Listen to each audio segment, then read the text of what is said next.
സ്വപ്ന ജോലിക്കായി ഡൗൺലോഡ് ചെയ്യൂ CC learning app. Hi, welcome to competitive cracker. ഞാൻ ദിജേഷ് ദിനേശൻ. അപ്പോൾ നമ്മൾ ഇന്ന് പറയാൻ പോകുന്നത് വരാൻ പോകുന്ന LDCയുമായി ബന്ധപ്പെട്ട ചില ചോദ്യങ്ങളാണ്. ചില ചോദ്യങ്ങളുമായിട്ടാണ് ഞാൻ വന്നിരിക്കുന്നത്. നമുക്കറിയാലോ 2027 LDC എന്ന് പറയുന്നത് എല്ലാവരുടെയും ഒരു സ്വപ്ന ജോലിയാണ്. 2027 LDC എല്ലാവരും പ്രതീക്ഷിച്ചിരിക്കുന്ന ഒരു ജോലി കൂടിയാണ്. സോ 2027 വരാൻ പോകുന്ന LDCക്ക് വേണ്ടിയിട്ട് നമുക്ക് പഠിച്ച് തയ്യാറാകേണ്ടതുണ്ട്. അതിനുവേണ്ടി നിങ്ങൾക്ക് CCയുടെ ലേണിംഗ് ആപ്പ് ഉപയോഗപ്പെടുത്താവുന്നതാണ്. CCയുടെ ലേണിംഗ് ആപ്പിൽ നിങ്ങൾക്ക് ഫ്രീ ആയിട്ടുള്ള ഡെയിലി മോക്ക് ടെസ്റ്റ് അവൈലബിൾ ആണ്. അതുപോലെ തന്നെ ഏറ്റവും പ്രധാനപ്പെട്ട കറണ്ട് അഫയേഴ്സ് അപ്ഡേറ്റ് ആയിട്ട് നിങ്ങൾക്ക് ലഭിക്കുന്നതായിരിക്കും. PDF note, previous question paper തുടങ്ങിയവ എല്ലാവിധ പഠന മെറ്റീരിയൽസും നിങ്ങൾക്ക് CC ആപ്പ് വഴി ലഭിക്കാവുന്നതാണ്. സോ CC ആപ്പ് ലഭിക്കുന്നതിന് വേണ്ടിയിട്ട് നിങ്ങൾക്ക് ഒന്നെങ്കിൽ എന്ത് ചെയ്യാം, ആപ്പ് സ്റ്റോർ വഴിയോ അല്ലെങ്കിൽ പ്ലേ സ്റ്റോർ വഴിയോ അത് ഡൗൺലോഡ് ചെയ്യാം. എല്ലാവരും മറക്കാതെ തന്നെ ഡൗൺലോഡ് ചെയ്യുക, പഠിച്ചു തുടങ്ങുക. 2027 LDC നമുക്ക് കൈക്കുള്ളിലാക്കണം എന്നാണ് പറയാനുള്ളത്. സോ 2027 LDCയുമായി ബന്ധപ്പെട്ട് വരാൻ സാധ്യതയുള്ള ഭരണഘടനയുടെ ഭാഗത്തു നിന്നുള്ള 1-2 ചോദ്യങ്ങളാണ് നമ്മൾ ഇന്ന് ഡിസ്കസ് ചെയ്യുന്നത്. നോക്കാം. ചോദ്യം: ഇന്ത്യൻ ഭരണഘടന വരുത്തിയ ചില പ്രധാനപ്പെട്ട ഭേദഗതികൾ താഴെ തന്നിരിക്കുന്നു. ചേരുംപടി ചേർക്കുക. ഓക്കെ, ചേരുംപടി ചേർക്കുക. ഒന്നാമതായിട്ട് പറയുന്നത് 42ാമത് ഭരണഘടനാ ഭേദഗതിയാണ്. എന്താണ് 42ാമത് ഭരണഘടനാ ഭേദഗതി? രണ്ടാമതായിട്ട് പറയുന്നു 86ാമത് ഭരണഘടനാ ഭേദഗതി. എന്താണ് 86ാമത് ഭരണഘടനാ ഭേദഗതി? മൂന്നാമതായിട്ട് പറയുന്നത് 73ാമത് ഭരണഘടനാ ഭേദഗതി. 73ാമത് ഭരണഘടനാ ഭേദഗതി. നാലാമതായിട്ട് പറയുന്നത് 52ാമത് ഭരണഘടനാ ഭേദഗതി. നമുക്ക് ഈ ഒരു ചോദ്യത്തിലേക്ക് നോക്കുമ്പോൾ ഏറ്റവും പ്രധാനപ്പെട്ട ഒരു ഭേദഗതിയാണ് ഇത്, 42ാം ഭേദഗതി എന്ന് പറയുന്നത് അല്ലെ. അപ്പൊ ഈ 42ാം ഭേദഗതി എന്ന് പറയുന്ന ആ ഒരു ഒറ്റ പോയിന്റിൽ നിന്ന് തന്നെ നമുക്ക് ഈ ചോദ്യത്തിലേക്ക് അല്ലെങ്കിൽ അതിന്റെ ഉത്തരത്തിലേക്ക് എത്താൻ സാധിക്കും. നോക്കാം. 4.1 എന്ന് പറയുന്നത് 42ാം ഭേദഗതി ഭരണഘടനയുടെ ആമുഖത്തിൽ എന്ത് സോഷ്യലിസ്റ്റ്, സെക്കുലർ എന്നീ ആശയങ്ങൾ ഉൾപ്പെടുത്തി അല്ലെ. അത് നമുക്ക് എല്ലാവർക്കും അറിയാവുന്നതാണ്. ഇന്ത്യയുടെ ഭരണഘടന ഒരേ ഒരു തവണ മാത്രമേ ഭേദഗതി ചെയ്തിട്ടുള്ളൂ. ആ ഭേദഗതി ചെയ്തത് ഏതാണ്? ഭരണഘടനയുടെ ആമുഖത്തിൽ വരുത്തിയ ഭേദഗതി 1976 42ാം ഭേദഗതിയാണ്. 1 എന്ന് പറയുന്നത് 4ആണ്. 86ാം ഭേദഗതി വിദ്യാഭ്യാസവുമായി ബന്ധപ്പെട്ടതാണ് അല്ലെ. സൗജന്യവും നിർബന്ധിതവുമായ വിദ്യാഭ്യാസം 2002 വരുന്നത് അല്ലെ. 2002 വരുന്നത് 86ാം ഭേദഗതി. പഞ്ചായത്ത് രാജ് നിർബന്ധിതവും സൗജന്യവുമായ വിദ്യാഭ്യാസം. 86ാമത് ഭേദഗതി നിർബന്ധിതവും സൗജന്യവുമായ വിദ്യാഭ്യാസം. ഇനി 73ാമത് ഭേദഗതി പഞ്ചായത്ത് രാജുമായി ബന്ധപ്പെട്ടതാണ്. 73ാം ഭേദഗതി പഞ്ചായത്ത് രാജുമായി ബന്ധപ്പെട്ടതാണ്. 52ാം ഭേദഗതി കൂറുമാറ്റ നിരോധന നിയമവുമായി ബന്ധപ്പെട്ടതാണ്. 52ാം ഭേദഗതി കൂറുമാറ്റ നിരോധന നിയമവുമായി ബന്ധപ്പെട്ടതാണ്. ഓക്കെ അല്ലെ. ഇനി ഉത്തരത്തിലേക്ക് വരുമ്പോൾ 1, 4, 3, 2, 3 എന്നൊക്കെ കാണുമ്പോൾ നമുക്ക് ഭയങ്കര ടെൻഷൻ വരില്ലേ? ഒന്നുമില്ല. ശരിക്കും ഈ ചോദ്യം ഒരു പ്രീവിയസ് ക്വസ്റ്റ്യൻ ആണ്. ഇത് ഈ ഒരൊറ്റ പോയിന്റിൽ നിന്ന് നമുക്ക് ഉത്തരം കിട്ടും. 1 എന്ന് പറയുന്നത് 4ആണ്. 1 എന്ന് പറയുന്നത് 4ആണ്. അപ്പൊ എന്ത് ചെയ്യും? ഈ ഒരൊറ്റ പോയിന്റ് ആകുമ്പോൾ ഈ ഒരു ഓപ്ഷൻ വെട്ടിപ്പോവും. 1 എന്ന് പറയുന്നത് 4ആണെങ്കിൽ ഇത് വെട്ടിപ്പോവും. 86 ഭേദഗതി വിദ്യാഭ്യാസമാണ്. 2 എന്ന് പറയുന്നത് 1ആണ്. 2 എന്ന് പറയുന്നത് 1ആണെങ്കിൽ ഇത് വെട്ടിപ്പോവും, ഇത് വെട്ടിപ്പോവും. ഓക്കെ, ഉത്തരം ഇതിലേക്ക് എത്തും. ഓക്കെ, 2 എന്ന് പറയുന്നത് 1ലേക്കാണെങ്കിൽ അതിലേക്ക് ഉത്തരം എത്തും. അപ്പൊ ഈ രീതിയിലേക്ക് നമുക്ക് ഇനി ബാക്കിയൊന്നും നോക്കേണ്ട ആവശ്യമില്ല. അപ്പൊ വിദ്യാഭ്യാസവുമായി ബന്ധപ്പെട്ട ഭേദഗതിയാണ് അറിയുന്നതെങ്കിൽ ആദ്യം അത് നോക്കിയാൽ മതി, പെട്ടെന്ന് ഉത്തരത്തിലേക്ക് എത്തും. അപ്പൊ ഇത്ര വലിയൊരു ചോദ്യം കണ്ടു കഴിഞ്ഞാൽ നമ്മൾ എന്ത് ചെയ്യരുത്, ഒരുപാട് ടെൻഷനോട് കൂടിയിട്ട് അതിലേക്ക് പോകരുത്. അപ്പൊ പെട്ടെന്ന് നോക്കിക്കഴിഞ്ഞാൽ നമുക്ക് വീണ്ടും തെറ്റാനുള്ള സാധ്യത കൂടുതലാണ്. വളരെ കൂളായിട്ട് അറ്റൻഡ് ചെയ്യേണ്ട ചോദ്യങ്ങളാണ് ഈ തരത്തിലുള്ള ചോദ്യങ്ങൾ. അങ്ങനെയാണെങ്കിൽ നമുക്ക് ഏറ്റവും പ്രധാനപ്പെട്ട കുറച്ച് ഭേദഗതികളും അതിന്റെ വർഷങ്ങളും കാര്യങ്ങളും നോക്കാം. വരാൻ സാധ്യതയുള്ളതാണ്. നോക്കാം. ഒന്നാമതായിട്ട് പറയുന്നത് 1ാം ഭേദഗതിയാണ്. ഇന്ത്യൻ ഭരണഘടന ആദ്യമായിട്ട് ഭേദഗതി ചെയ്യുന്നു 1951. എന്താണ് ആ ഭേദഗതി വരുന്നത്? 9ാം പട്ടിക കൂട്ടിച്ചേർത്തു. ഏതാണ്? 8 പട്ടികയാണ് ഉണ്ടായിരുന്നത്. അതിലെ 9ാം പട്ടിക കൂട്ടിച്ചേർത്തു. 9ാം പട്ടികയിൽ എന്താണ് ഉണ്ടായിരുന്നത്? ഭൂപരിഷ്കരണം. എന്താണ് കൂട്ടിച്ചേർത്തത്? ഭൂപരിഷ്കരണം കൂട്ടിച്ചേർത്തു, അല്ലെങ്കിൽ 9ാം പട്ടിക കൂട്ടിച്ചേർത്തു. 1ാം ഭേദഗതിയാണ് 1951. ശരി. 7ാം ഭേദഗതി രണ്ടാമതായിട്ട് പറയുന്നത് എന്താണ്?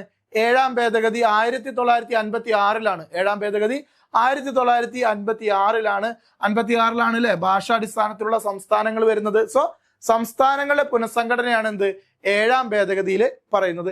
ഇനി ഏറ്റവും പ്രധാനപ്പെട്ട മിനി കോൺസ്റ്റിറ്റ്യൂഷൻ എന്നറിയപ്പെടുന്ന 42ാം ഭേദഗതി, മിനി കോൺസ്റ്റിറ്റ്യൂഷൻ എന്നറിയപ്പെടുന്ന 42ാം ഭേദഗതി 1976 നമ്മൾ ചോദ്യത്തിൽ പറഞ്ഞതാണ്. അതിലാണ് ആമുഖം ഒരേ ഒരു തവണ ഭേദഗതി ചെയ്യുന്നത്. സോഷ്യലിസ്റ്റ്, സെക്കുലർ, ഇന്റഗ്രിറ്റി എന്ന് പറയുന്ന പ്രധാനപ്പെട്ട വാക്കുകൾ ആമുഖത്തിൽ കൂട്ടിച്ചേർത്ത ഭേദഗതിയാണ്. ഒരുപാട് ഭേദഗതികൾ വേറെ അതിൽ വന്നിട്ടുണ്ട്. അതുകൊണ്ടാണ് അതിനെ മിനി കോൺസ്റ്റിറ്റ്യൂഷൻ എന്ന് നമ്മൾ വിളിക്കുന്നത്. ഓക്കെ, ദെൻ 44-ാം ഭേദഗതി. 42-ാം ഭേദഗതിയുടെ നേരെ ഓപ്പോസിറ്റ് എന്നറിയപ്പെടുന്ന, റിവേഴ്സ് എന്നറിയപ്പെടുന്നതാണ് ഇത്. 44-ാം ഭേദഗതി 1978 ഭേദഗതിയുടെ ഏറ്റവും വലിയ പ്രത്യേകത, ഒരു കോൺഗ്രസ് ഇതര ഗവൺമെന്റ് ആണ് ഈ ഭേദഗതി കൊണ്ടുവരുന്നത്. ഈ കോൺഗ്രസ് ഇതര ഗവൺമെന്റ് മൊറാർജി ദേശായിയുടെ ജനതാ ഗവൺമെന്റ് ആണ് ഈ ഭേദഗതി കൊണ്ടുവരുന്നത്. സ്വത്തവകാശം എന്തു ചെയ്തു? മൗലിക അവകാശങ്ങളിൽ നിന്ന് നീക്കം ചെയ്തു. അതാണ് ഏറ്റവും കൂടുതൽ തവണ ചോദിച്ചിട്ടുള്ളത്. സ്വത്തവകാശം മൗലിക അവകാശങ്ങളിൽ നിന്ന് നീക്കം ചെയ്ത ഭേദഗതി ഏത്? 1978 44-ാം ഭേദഗതി. ഇനി നോക്കൂ, 52-ാം ഭേദഗതി നടക്കുന്നത് 1985 അതായത് രാജീവ് ഗാന്ധിയുടെ കാലഘട്ടത്തിലാണ് അത് നടക്കുന്നത്. കൂറുമാറ്റ നിരോധന നിയമം കൊണ്ടുവന്നു, അഥവാ 10ാം ഷെഡ്യൂൾ ഭരണഘടനയിൽ കൂട്ടിച്ചേർത്തു. കൂറുമാറ്റ നിരോധന നിയമം കൊണ്ടുവന്നു, അല്ലെങ്കിൽ 10ാം ഷെഡ്യൂള് കൂട്ടിച്ചേർത്തു. 61-ാം ഭേദഗതി നടക്കുന്നത് 89 ഏറ്റവും പ്രധാനപ്പെട്ട ഒരു പൗരൻ എന്ന നിലയിൽ നമ്മൾ അറിഞ്ഞിരിക്കേണ്ട പ്രധാനപ്പെട്ട ഒരു ഭേദഗതിയാണ്. വോട്ടിംഗ് പ്രായം എന്തുണ്ടായി? 21 നിന്ന് 18 കുറച്ച ഭരണഘടനാ ഭേദഗതിയാണ് ഇത്. 61-ാം ഭേദഗതി 1989 രാജീവ് ഗാന്ധിയുടെ കാലഘട്ടത്തിൽ തന്നെയാണ്. ദെൻ 73, 74 മത്സര പരീക്ഷകളിൽ ഏറ്റവും പ്രധാനപ്പെട്ട ഒരു ഭേദഗതി എന്ന് പറയുന്നതാണ് 73, 74. 1992 ആ ഭേദഗതി ഉണ്ടാകുന്നത്. എന്താണ് ആ ഭേദഗതിയുടെ പ്രത്യേകത? പഞ്ചായത്ത് രാജ് നിയമവും നഗരപാലിക നിയമവും നിലവിൽ വന്നു. പഞ്ചായത്ത് രാജ്, നഗരപാലിക നിയമങ്ങൾ നിലവിൽ വന്നതാണ്. 73 പഞ്ചായത്ത് രാജും 74 നഗരപാലിക നിയമവുമാണ്. ഇനി 86-ാം ഭേദഗതി ഏതാണ്? 86-ാം ഭേദഗതി നമ്മുടെ ചോദ്യത്തിൽ ഉണ്ടായിരുന്നു. 2002 86-ാം ഭേദഗതി വരുന്നത്. 86-ാം ഭേദഗതി പ്രകാരം വിദ്യാഭ്യാസത്തിനുള്ള അവകാശം എന്തായി മാറി? മൗലിക അവകാശമായി മാറി. ഇന്ത്യൻ ഭരണഘടനയിൽ 21A എന്ന ആർട്ടിക്കിൾ പ്രകാരം ഇന്ത്യൻ ഭരണഘടനയിൽ വിദ്യാഭ്യാസത്തിനുള്ള അവകാശം കൂട്ടിച്ചേർത്തു. അത് മൗലിക അവകാശമായിട്ട് മാറി. 101-ാം ഭേദഗതി സമീപകാലങ്ങളിൽ വന്നിട്ടുള്ള ഏറ്റവും വിപ്ലവാത്മകമായിട്ടുള്ള ഒരു ഭേദഗതി എന്ന് തന്നെ നമുക്ക് പറയാം, അല്ലെ? എന്താണ്? ഇന്ത്യയുടെ നികുതി സമ്പ്രദായത്തിൽ വന്ന ഒരു മാറ്റം. എന്താണ്? GST, goods and service tax എന്ന് പറയുന്ന GST നടപ്പിലാക്കിയ ഭേദഗതിയാണ് ഏത്? 101-ാം ഭേദഗതി 2016 ഓക്കെ മക്കളെ, അപ്പൊ നമ്മൾ എന്താണ് 2027 LDC പരീക്ഷയാണ് നമ്മുടെ കണ്ണിലുള്ളത്, അല്ലെ? നമ്മുടെ മനസ്സിലുള്ളത്, നമ്മുടെ ലക്ഷ്യത്തിലുള്ളത്. സോ അതിലേക്കുള്ള ഓരോ ഭാഗങ്ങളും നമ്മൾ പഠിച്ചു പോവുകയാണ്. അതിൽ ഏറ്റവും പ്രധാനപ്പെട്ട ഭാഗമാണ് ഈ ഭരണഘടന എന്ന് പറയുന്നത്, അതിലെ ആർട്ടിക്കിൾ എന്ന് പറയുന്ന ഭാഗം. ശരി, അങ്ങനെയാണെങ്കിൽ ഒരു ചോദ്യം കൂടി നമുക്ക് നോക്കാനുണ്ട്. ഇന്ത്യൻ ഭരണഘടനയിൽ ഉൾപ്പെടുത്തിയിരിക്കുന്ന ചില വ്യവസ്ഥകളും ആശയങ്ങളും അത് കടമെടുത്ത രാജ്യങ്ങളും. ഓക്കെ, ഇങ്ങനെയും ഒരു ചോദ്യം വരാം, അല്ലെ? ഇപ്പൊ നമ്മൾ ഇന്ന് എടുത്തിരിക്കുന്നത് എന്താണ്? മാച്ച് ദ ഫോളോയിങ് എന്ന് പറയുന്ന പ്രധാനപ്പെട്ടിട്ടുള്ള 2 ചോദ്യങ്ങളാണ്. ശരി, നിയമനിർമ്മാണ പ്രക്രിയ കിടക്കുന്നു, സ്വതന്ത്ര നീതിന്യായ വ്യവസ്ഥ കിടക്കുന്നു, അർദ്ധ ഫെഡറൽ സമ്പ്രദായം കിടക്കുന്നു, നിർദ്ദേശക തത്വങ്ങൾ കിടക്കുന്നു. 3 കാര്യങ്ങളാണ് കിടക്കുന്നത്, അല്ലെ? ഓക്കെ അല്ലെ? നിയമനിർമ്മാണ പ്രക്രിയ, സ്വതന്ത്ര നീതിന്യായ വ്യവസ്ഥ, അർദ്ധ പ്രസിഡൻഷ്യൽ സമ്പ്രദായം, നിർദ്ദേശക തത്വങ്ങൾ. അങ്ങനെയാണെങ്കിൽ ഇതിൽ ഏറ്റവും പ്രധാനപ്പെട്ട നമുക്ക് അറിയാവുന്ന ഒരു ചോദ്യമാണ്, അല്ലെ? ഇത് 4 നിർദ്ദേശക തത്വങ്ങൾ, മാർഗനിർദ്ദേശക തത്വങ്ങൾ ഏത് രാജ്യവുമായി ബന്ധപ്പെട്ടതാണ്? നമുക്ക് എല്ലാവർക്കും അറിയാം, എന്താണ്? അയർലാൻഡുമായി ബന്ധപ്പെട്ടതാണ്. ഏതാണ്? അയർലാൻഡുമായി ബന്ധപ്പെട്ടതാണ്. മാർഗനിർദ്ദേശക തത്വങ്ങൾ എന്താണ്? അയർലാൻഡുമായി ബന്ധപ്പെട്ടത്, അല്ലെങ്കിൽ അയർലാൻഡിൽ നിന്ന് കടമെടുത്ത ആശയമാണ്. അയർലാൻഡിൽ നിന്ന് കടമെടുത്ത ആശയമാണ് ഏത്? മാർഗനിർദ്ദേശക തത്വങ്ങൾ. 1, 4 കണക്ട് ചെയ്യേണ്ടത്. അതായത് 4 എന്ന് പറയുന്നത് 1 4 എന്ന് പറയുന്നത് 1 ഈ ഒരു ഓപ്ഷൻ നമുക്ക് വെട്ടാം, ഈ ഒരു ഓപ്ഷൻ നമുക്ക് വെട്ടാം, അല്ലെ? വേഗം ഉത്തരത്തിലേക്ക് എത്താൻ പോവാണ്. 4 എന്ന് പറയുന്നത് 1. ഇനി സ്വതന്ത്ര നീതിന്യായ വ്യവസ്ഥ നമുക്കറിയില്ല എന്ന് വിചാരിക്കുക. നിയമനിർമ്മാണ പ്രക്രിയ നമുക്കറിയില്ല. അർദ്ധ ഫെഡറൽ സമ്പ്രദായം, അല്ലെ? അർദ്ധ ഫെഡറൽ സമ്പ്രദായം കാനഡയിൽ നിന്നാണ് അത് കടമെടുത്തിരിക്കുന്നത്. അർദ്ധ ഫെഡറൽ സമ്പ്രദായം, ഫെഡറൽ, ഞാൻ പഠിച്ചിരിക്കുന്നത് അങ്ങനെയാണ്, ഫെഡറൽ കാനഡ, അങ്ങനെയാണ്, ഫെഡറൽ കാനഡ. സോ എങ്ങനെ എന്ത് വരും? 3 എന്ന് പറയുന്നത് 2. 3 എന്ന് പറയുന്നത് 2. 3 എന്ന് പറയുന്നത് 2 ഇതിലേക്ക് ഉത്തരം വരും. എന്ത് ചെയ്യും? 3 എന്ന് പറയുന്നത് 2 ഇത് നമുക്ക് വെട്ടിക്കളയേണ്ടി വരും. 2 പോയിന്റ് കൊണ്ട് നമുക്ക് ഉത്തരത്തിലേക്ക് എത്തി. ഇനി ഇവിടെ നിയമനിർമ്മാണ പ്രക്രിയ എന്ന് പറയുന്നത് എന്തുമായി ബന്ധപ്പെട്ടതാണ്?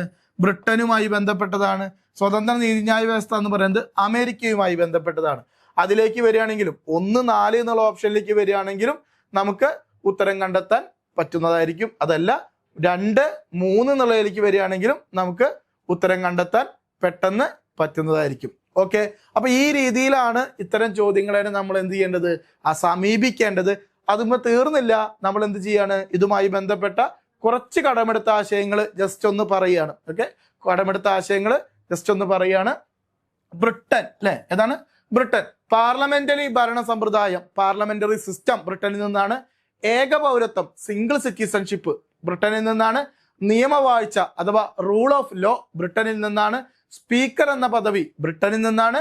റിട്ടുകൾ ബ്രിട്ടനിൽ നിന്നാണ്. ഓക്കെ, അപ്പൊ ഒരു നിയമ സംവിധാനവുമായി, നിയമനിർമ്മാണവുമായി ബന്ധപ്പെട്ടിട്ടുള്ള മിക്കവാറും കാര്യങ്ങളും, പാർലമെന്ററി സിസ്റ്റം, ഇതെല്ലാം കടമെടുത്തിരിക്കും. കൂട്ടുത്തരവാദിത്തം, ക്യാബിനറ്റ് സമ്പ്രദായം, പ്രധാനമന്ത്രി പോലെയുള്ള ഒട്ടനവധി കാര്യങ്ങൾ നമ്മൾ എവിടെ നിന്നാണ് കടമെടുത്തിരിക്കുന്നത്, ബ്രിട്ടനിൽ നിന്നാണ്. ദെൻ അമേരിക്ക, രണ്ടാമതായിട്ട് പറയുന്നത് അമേരിക്കയാണ്. മൗലികാവകാശങ്ങൾ ഏറ്റവും പ്രധാനപ്പെട്ടതും ഏറ്റവും കൂടുതൽ തവണ ചോദിച്ചിരിക്കുന്നതും. മൗലികാവകാശങ്ങൾ, ജുഡീഷ്യൽ റിവ്യൂ, സുപ്രീം കോടതി, ഹൈക്കോടതി, സുപ്രീം കോടതി ജഡ്ജിമാരെ നീക്കം ചെയ്യൽ, ഉപരാഷ്ട്രപതി, രാഷ്ട്രപതി മുതലായവയൊക്കെ എവിടെ നിന്നാണ് അമേരിക്കയിൽ നിന്നാണ്. നിയമപരമായിട്ടുള്ള, കോടതിപരമായിട്ടുള്ള കാര്യങ്ങൾ മിക്കവാറും കടമെടുത്തിരിക്കുന്നത് എവിടെ നിന്നാണ്, അമേരിക്കയിൽ നിന്നാണ്. അയർലൻഡിന്റെ ഏറ്റവും വലിയ പ്രത്യേകത, മാർഗനിർദ്ദേശക തത്വങ്ങൾ കടമെടുത്തിരിക്കുന്നത് അയർലൻഡിൽ നിന്നാണ്. കൂടാതെ രാഷ്ട്രപതി തെരഞ്ഞെടുപ്പ് രീതിയും രാജ്യസഭയിലേക്കുള്ള അംഗങ്ങളുടെ നാമനിർദ്ദേശവും എവിടെ നിന്നാണ്, അയർലൻഡിൽ നിന്നാണ്. ശരി, അങ്ങനെയാണ് ഈ കാനഡ നോക്കാം നമുക്ക്. ശക്തമായ കേന്ദ്രമുള്ള ഫെഡറൽ സംവിധാനം, ഇത് തെറ്റില്ല, ഫെഡറൽ എന്ന് പറഞ്ഞാൽ കാനഡയാണ്. അവശിഷ്ട അധികാരങ്ങൾ, റെസ്യൂഡറി പവർ എന്ന് പറയുന്ന അവശിഷ്ട അധികാരങ്ങൾ ലിസ്റ്റുകളുമായി ബന്ധപ്പെട്ട ഒരു ഭാഗമാണ് അല്ലെ അത്. ഗവർണറുടെ നിയമനം, ഇതെല്ലാം എവിടെ നിന്നാണ്, അയർലൻഡിൽ നിന്നാണ്, കാനഡയിൽ നിന്നാണ്. എവിടുന്നാണ്, കാനഡയിൽ നിന്നാണ്. സോവിയറ്റ് യൂണിയൻ അഥവാ റഷ്യയിൽ നിന്ന് കടമെടുത്തിട്ടാണ് മൗലിക കർത്തവ്യങ്ങൾ അല്ലെ, ഏതാണ് മൗലിക കർത്തവ്യങ്ങൾ, ഫണ്ടമെന്റൽ ഡ്യൂട്ടീസ് എന്ന് പറയുന്ന ഭാഗം ഏറ്റവും കൂടുതൽ ചോദിച്ചിരിക്കുന്നതും ഈ റഷ്യയിൽ നിന്ന് കടമെടുത്തിട്ടുള്ള ഫണ്ടമെന്റൽ ഡ്യൂട്ടീസ് ആണ്.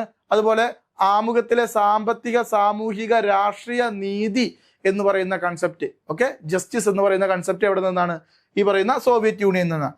ദക്ഷിണാഫ്രിക്ക, ഭരണഘടന എങ്ങനെ ഭേദഗതി ചെയ്യാം എന്ന കൺസെപ്റ്റ് കടമെടുത്തിരിക്കുന്നത് എവിടെ നിന്നാണ്, ഈ പറയുന്ന ദക്ഷിണാഫ്രിക്കയിൽ നിന്നാണ്. അതുപോലെ രാജ്യസഭ അംഗങ്ങളുടെ തിരഞ്ഞെടുപ്പ് എങ്ങനെയാന്നുള്ളതും നമ്മൾ എവിടെ നിന്നാണ് കടമെടുത്തിരിക്കുന്നത്, ദക്ഷിണാഫ്രിക്കയിൽ നിന്നാണ്. ഓക്കെ, ജർമ്മനി, ഏതാണ് ജർമ്മനി?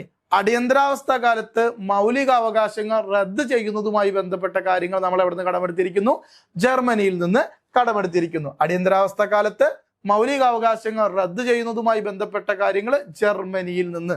ഓക്കെ, ദെൻ ഫ്രഞ്ച് വിപ്ലവത്തിന്റെ ഏറ്റവും വലിയ ആശയമാണ് ഇതല്ലേ, എന്ത്, സ്വാതന്ത്ര്യം, സമത്വം എന്നൊക്കെ പറയുന്നത്. അപ്പൊ റിപ്പബ്ലിക് എന്ന ആശയം, ആമുഖത്തിലെ സ്വാതന്ത്ര്യം, സമത്വം, സാഹോദര്യം എന്ന് പറയുന്ന വാക്കുകളൊക്കെ കടമെടുത്തിരിക്കുന്നത് എവിടെ നിന്നാണ്, നമ്മുടെ ഫ്രാൻസിൽ നിന്നാണ്. റിപ്പബ്ലിക്, സ്വാതന്ത്ര്യം, സമത്വം, സാഹോദര്യം പോലെയുള്ള കാര്യങ്ങൾ കടമെടുത്തിരിക്കുന്നത് ഫ്രാൻസിൽ നിന്നാണ്. ഓസ്ട്രേലിയ, സംയുക്ത പട്ടിക, അതായത് കൺകറന്റ് ലിസ്റ്റ് എന്ന് പറയുന്ന ആശയം, യൂണിയൻ ലിസ്റ്റും സ്റ്റേറ്റ് ലിസ്റ്റും കാനഡയിൽ നിന്നാണ്. അതുകൂടാതെ കൺകറന്റ് ലിസ്റ്റ് എന്ന് പറയുന്ന ആശയമാണ് ഓസ്ട്രേലിയയിൽ നിന്ന് കടമെടുത്തിരിക്കുന്നത്. അതുപോലെ പാർലമെന്റിന്റെ സംയുക്ത സമ്മേളനം, രാജ്യസഭയും ലോകസഭയും ചേർന്ന് രാഷ്ട്രപതി വിളിച്ചു ചേർക്കുന്ന സംയുക്ത സമ്മേളനം എന്ന കൺസെപ്റ്റും നമ്മൾ കടമെടുത്തിരിക്കുന്നത്, ജോയിന്റ് സിറ്റിംഗ്, അത് കടമെടുത്തിരിക്കുന്നതും എവിടെ നിന്നാണ്, ഓസ്ട്രേലിയയിൽ നിന്നാണ്. ഇതാണ് ഏറ്റവും പ്രധാനപ്പെട്ടിട്ടുള്ള കടമെടുത്ത ആശയങ്ങൾ എന്ന് പറയുന്ന ഒരു ഭാഗം. അതുമായി ബന്ധപ്പെട്ട ഒരു ചോദ്യം നമ്മൾ ഡിസ്കസ് ചെയ്തു. അപ്പൊ ഈ രീതിയിലും ചോദ്യം വരാം. അപ്പൊ നമുക്ക് മാച്ച് ദ ഫോളോയിങ് എന്ന് പറയുന്ന ഭാഗത്തുനിന്ന് എത്രയും പെട്ടെന്ന് തന്നെ ഒരു മാർക്ക് സ്കോർ ചെയ്യാൻ പറ്റുന്നതാണ്. പക്ഷെ നമ്മൾ എന്ത് ചെയ്യും, പല ആ സമയത്തുണ്ടാകുന്ന മാനസിക സംഘർഷങ്ങൾ, ടെൻഷൻ പോലെയുള്ള കാര്യങ്ങൾ കൊണ്ട് അത്തരം ചോദ്യങ്ങൾ തെറ്റിക്കും. ഇനി തെറ്റിക്കും, അത് ഉറപ്പാണ്. ഇനി തെറ്റിക്കരുത്.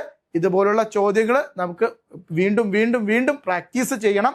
ഓക്കെ, അപ്പോൾ നമ്മുടെ CC കോമ്പറ്റേറ്റീവ് ക്രാക്കറുമായി ബന്ധപ്പെട്ട് വരാൻ പോകുന്ന LDCക്ക് ഒരു ബാച്ച് ആരംഭിച്ചിട്ടുണ്ട്.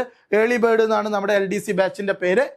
പഠിക്കാൻ തയ്യാറുള്ളവര്, ജോലി ഉറപ്പായി വാങ്ങാൻ കച്ചകെട്ടി ഇറങ്ങിയിരിക്കുന്നവര് നിർബന്ധമായും നമ്മുടെ കോഴ്സിൽ ജോയിൻ ചെയ്യുക. നമുക്ക് ഒന്നിച്ച് നേടാം. ഇതുപോലുള്ള ചോദ്യങ്ങളുമായി ബന്ധപ്പെട്ട്, അല്ലെങ്കിൽ ഇതുപോലുള്ള ചോദ്യങ്ങളുമായി, നിങ്ങൾക്ക് കൺഫ്യൂഷനുള്ള മേഖലയുമായി ബന്ധപ്പെട്ട ചോദ്യങ്ങളായി ഇനിയും നമുക്ക് കണ്ടുമുട്ടാം. Okay, by.